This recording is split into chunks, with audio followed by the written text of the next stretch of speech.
Hello everyone, मी शिवानी स्वागत करते तुमचं माझ्या यूट्यूब चॅनलवर. तुम्हाला कधी असा प्रश्न पडला का की कॉलेजमध्ये शिकवत असलेले सगळे शिक्षक हे प्रोफेसर असतात का? किंवा तुम्ही कॉलेजमध्ये शिकवत असलेल्या शिक्षकाला प्रोफेसर म्हणता, पण खरंच प्रत्येक शिक्षक प्रोफेसर असतो का?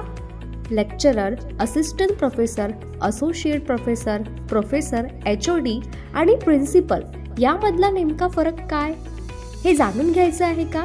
मग प्लीज हा व्हिडिओ शेवटपर्यंत कंटिन्यू करा. तुम्हाला यामध्ये मिळणार आहे खूप अशी महत्त्वाची माहिती.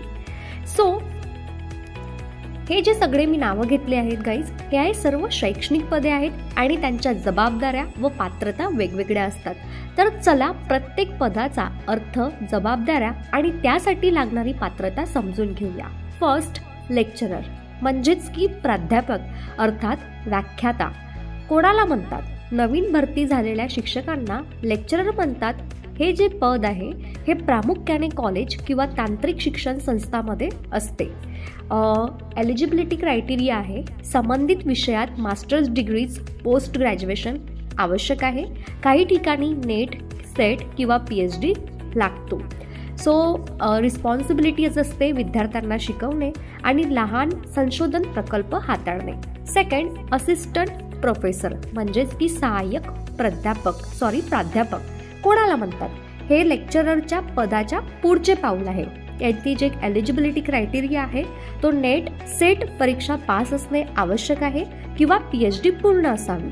आणि यांच्यावरती रिस्पॉन्सिबिलिटीज असते विद्यार्थ्यांना शिकवणे, संशोधन करणे आणि पेपर प्रकाशित करणे, काही प्रशासकीय जबाबदाऱ्या. नंबर 3, असोसिएट प्रोफेसर कोणाला म्हणतात? सहाय्यक प्राध्यापक म्हणून काही वर्षे अनुभव घेतल्यानंतर पुढे बढती मिळून सहप्राध्यापक होता येते. एलिजिबिलिटी आहे किमान 8 वर्षाचा अध्यापन अनुभव असणे आवश्यक, PhD असणे अनिवार्य आणि संशोधन पेपर प्रकाशित केले असणे आवश्यक आहे.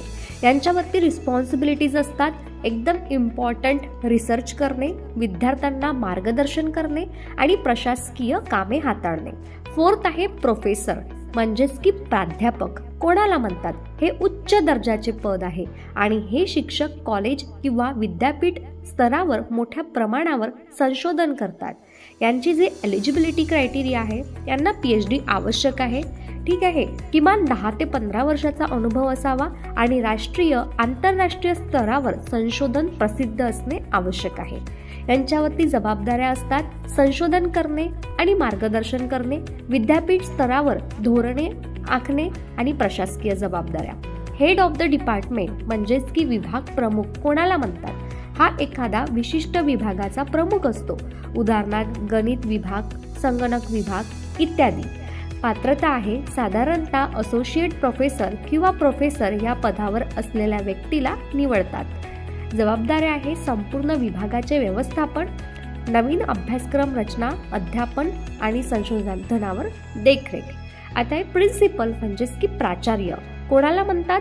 संपूर्ण कॉलेज किंवा संस्थेचा प्रमुख असतो. पात्रता आहे साधारणतः प्रोफेसर किंवा असोसिएट प्रोफेसर पदावर असलेली व्यक्ती ही प्रिन्सिपल बनते. व्यवस्थापन कौशल्य आवश्यक आहे. जबाबदाऱ्या संपूर्ण संस्थेचे व्यवस्थापन, शिक्षक आणि विद्यार्थी यांचे मार्गदर्शन, शैक्षणिक गुणवत्ता सुधारण्यासाठी योजना आखणे. आता आहे शैक्षणिक पदांची बढती कशी मिळते? लेक्चरर नंतर असिस्टंट प्रोफेसर नंतर असोसिएट प्रोफेसर, नंतर प्रोफेसर, मग येतं HOD आणि मग त्यावरचं प्रिन्सिपल. वेळ, अनुभव, संशोधन आणि प्रशासकीय कौशल्य यावर बढती मिळते. PhD आणि संशोधनवर पेपर प्रकाशित करणे गरजेचे असते आणि प्राचार्य पदावर पोहोचण्यासाठी व्यवस्थापन कौशल्य महत्त्वाचे असते. निष्कर्ष असा आहे, जर एखाद्याला प्राचार्य बनायचे असेल तर त्याने PhD करून मोठा अनुभव घ्यावा आणि मग तो रिसर्चमध्ये पुढे जाऊ शकतो किंवा जावं. जर एखाद्याला HOD बनायचे असेल तर त्याला असोसिएट प्रोफेसर किंवा प्रोफेसर असणे आवश्यक आहे. जर फक्त शिकवणे आवडत असेल तर तो असिस्टंट प्रोफेसर किंवा असोसिएट प्रोफेसर पद उत्तम आहे.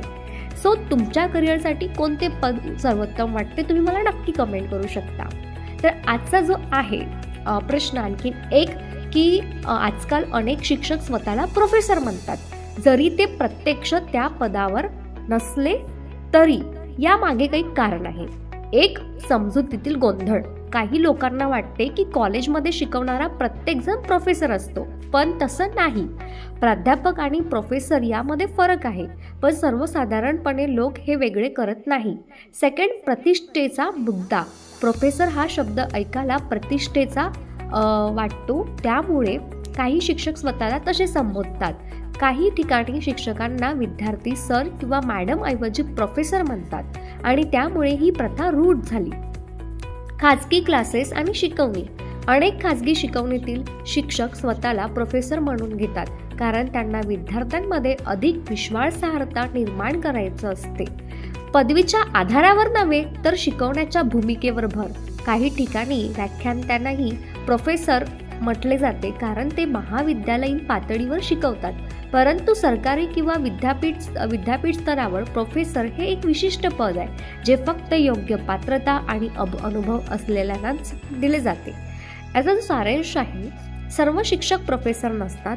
प्रोफेसर होण्यासाठी PhD, रिसर्च आणि अनुभव आवश्यक असतो, पण लोकांच्या सवयीमुळे आणि प्रतिष्ठेच्या कारणामुळे काही शिक्षक स्वतःला प्रोफेसर समजतात.